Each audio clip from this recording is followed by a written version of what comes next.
Good evening, I'm Erica Natividad at Holy Blossom Temple on Bathurst. Tonight, we're learning more about the victims of the devastating mass shooting at the Tree of Life Synagogue in Pittsburgh, including one who grew up right here in Toronto. 75-year-old Joyce Fienberg has been identified as one of the 11 victims and was a one-time member of Holy Blossom Temple. In fact, her confirmation photo still hangs on the wall inside. Fienberg still has family members who are in Toronto and part of the fabric of this community. Now, earlier today, I spoke to Randy Spiegel. He's the executive director of the Beth Tzedek congregation. He's been in touch with some of the family members and says they are in shock. This is an unnatural passing. This is a tragedy. This was a murder. And her family is in shock. They're devastated, and they are pulling together, and we are providing whatever support we can. Rabbi Friedman Cole has been in touch with the family as well, Rabbi Splansky, who is the rabbi at Holy Blossom Temple. And we're just trying to provide whatever support we can and nurturing the family. We're just trying to do whatever we can, both to preserve their privacy and to ensure that the big arms of Beth Tzedek, so to speak, are embracing them and that they know that they are not alone.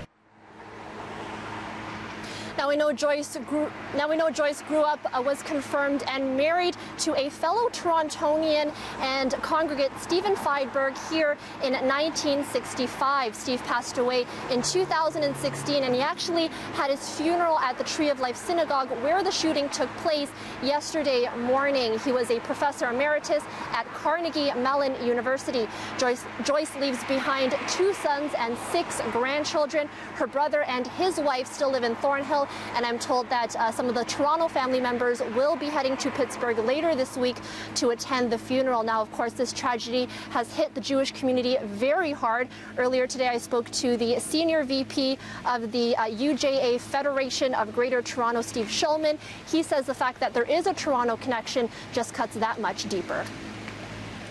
It puts a stamp on what everybody felt yesterday, which is this was an attack not on a single congregation in Pittsburgh and not on the Pittsburgh Jewish community, but on the entire Jewish people.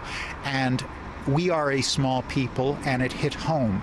And in fact, what I've heard today from those who know the local victim, Joyce Fienberg, is that she was a wonderful person, a wonderful family member. At a time like this, there aren't words that are adequate, but this is a community that will do everything to comfort mourners. And if we have mourners in our community, direct mourners from a religious standpoint, family members, and we will do everything we can to comfort the mourners among us.